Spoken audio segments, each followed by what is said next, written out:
When a game is trying as hard to terrify and unsettle me as Still Wakes the Deep is, and instead I feel kind of bored a lot of the time, I start to question whether this type of experience simply doesn't tingle my spine anymore. But digging deeper, there are a lot of specific reasons this feels like a lackluster attempt at that formula. It has almost all of the hallmarks of a creepy, amnesia-style, first-person horror game with a powerless protagonist, the very same sort I've been playing and enjoying for almost 15 years now. But despite great dialogue, superb voice acting, and a memorable setting... And there he is! Floats like a butterfly, stings like a bee, and swears like the devil himself. Irritating level design and sometimes silly scenarios meant this dreary tale never fully got its Lovecraftian tendrils into me. Help me! Guys, don't let me die, please! I don't want to die! I don't want to die! The premise is simple but promising. You play as Kaz, an electrician on an offshore Scottish oil rig in the 1970s, diving headfirst into a world that has been meticulously realized. From the period-accurate outfits, to the technology, to the delightful dialects of the cast. I'll stick to the lecky, thanks. No great in tight spaces and it's blowing a gale out there. They even have dialogue subtitles and a full translation of the UI into Scottish Gaelic, a language with less than 100,000 native speakers. And I have to respect that. It clearly wasn't going to boost their sales, so they must have included it for cultural or artistic reasons. See this old rig? It's a pile of shite. It's falling apart. The rig, unfortunately for everyone on it, drills down into some kind of deep-sea alien nonsense that starts transforming the environment and the crew into Cronenbergian body horror abominations, leaving poor Kaz to traverse storm-swept decks and cramped corridors to try and escape. And damn, it is a beautiful game. From the weathered, hulking, industrial presence of the rig itself, to the unsettling infection spreading throughout it, to detailed weather effects that I could practically feel on my own skin, developer The Chinese Room has gone above and beyond in taking full advantage of Unreal Engine 5 here.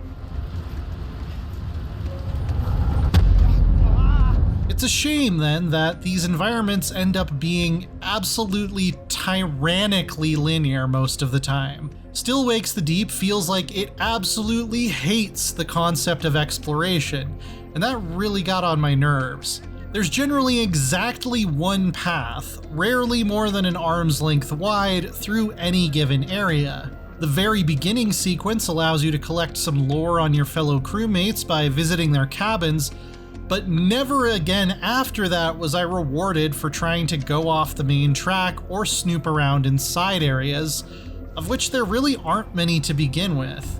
Almost every door you find is arbitrarily locked, unless you need to be able to break it open for plot reasons. Outside of that very beginning area, there are no hidden collectibles, not even stray bits of paper strewn about that give you more context on the story. A single 6-hour playthrough, more or less sprinting to the end, will show you 95% of everything there is to see. There are entire plot points that could have been resolved by someone being able to fit through a gap that looks easily big enough for their body. Are those the hoist controls behind the fence? Maybe I can shift it. And I know yellow paint being used to indicate interactable objects or the correct path forward has become a point of discourse again recently, but Still Wakes the Deep is like yellow paint the game. There is so much yellow paint everywhere that it almost starts to feel like a parody of this entire debate. They've gotten enough feedback on it, in fact, that the studio informed us the day I finished writing this review that it is planning to add an option to hide most of the paint at some point after launch. But I'm not sure that's actually the main problem. See, the real issue is that the level design doesn't seem to have any other way of indicating where you actually physically are allowed to go. So I think people would actually get hopelessly confused without it. Look at this tiny little railing here. Can I jump it? Nope. invisible wall. These fences can't be climbed, except at one specific point where they put a yellow blanket over one of them, and now, magically, you can. And this happens basically everywhere. There is so little in-world logic to which areas can be traversed and which can't, that I often needed the yellow paint to figure out what the hell they even expected me to do. It's a very heavy-handed fix for a fundamental failing in the way areas are presented and laid out. You alright, Roy? Cars, me old mucker. I do. Gaps in logic extend to the story as well. In fact, one of the main emotional moments, which I won't spoil here, is greatly undercut by the fact that it only happened due to the kind of willful, let's split up gang stupidity that you'd expect in a schlocky slasher flick or an episode of Scooby-Doo. One developer described the story as the thing on an oil rig, which is an unflattering comparison, as it only highlights the lack of intrigue and interpersonal drama that made that film a classic. Jesus, no. You can't be. The only characters you'll have any meaningful conflict with, for the most part, have already clearly turned into monsters. It doesn't really dial up the paranoia. And that's where my biggest point of disappointment comes in. Still Wakes the Deep is not that scary. Not for a lack of trying, of course. I played it in the dark with the windows shuttered in 4K HDR while using high-end noise-canceling headphones, doing it as many favors as I could, as all horror games deserved to be experienced. But the fear I was hoping would grip me, like it did in previous games by the Chinese Room, like Amnesia: A Machine for Pigs, never arrived. I even had to stop and ask myself if that was a sign that I've just become completely jaded and inoculated to these sorts of amnesia-like horror experiences. It's hard to say. Certainly, this one doesn't do anything new or surprising that might have put me on my toes right when I thought I knew what I was in for. Sometimes you have to run from a monster down a corridor while it screams bloody murder behind you.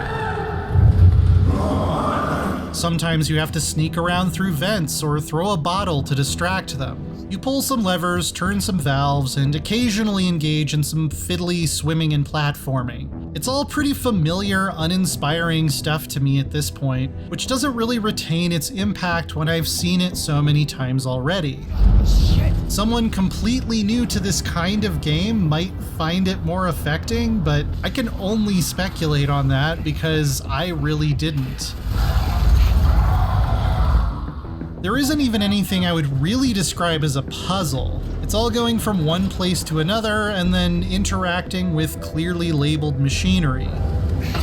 You never even really have to backtrack, except in a couple cases where one linear segment is just going through the previous linear segment in the opposite direction. I never even had to search for a door code or a key or anything like that.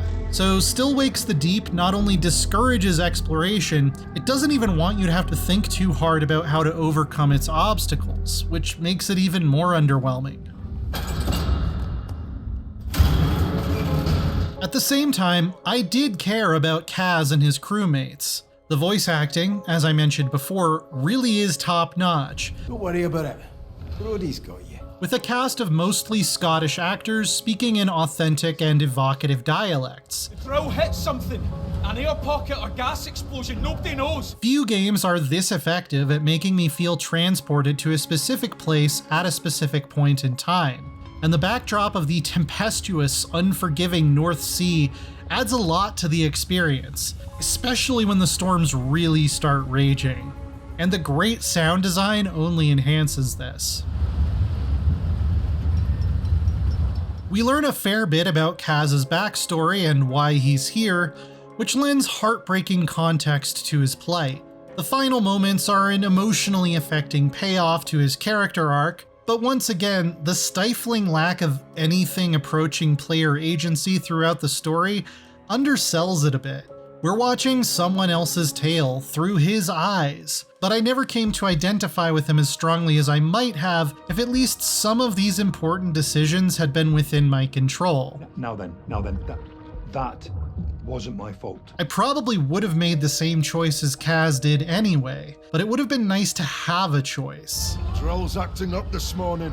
Got the crew running around like blue-ass flies, but they cannot make head or tail of it. I want to give Still Wakes the Deep all the credit it deserves for its fantastic art, dialogue, voiceover work, and setting. But it's frustrating to play with its nearly on-rails level structure that actively scoffs at the idea of exploration. And as much as I wanted to be freaked out by it, I almost never was, even trying as hard as I might to set the mood as best as possible. It's the kind of game where I think watching someone else play through it and playing it yourself would be nearly identical experiences, and that doesn't make it easy for me to recommend. For more, check out our reviews of Alan Wake 2's Night Springs DLC and V Rising. And for everything else, keep it here on IGN.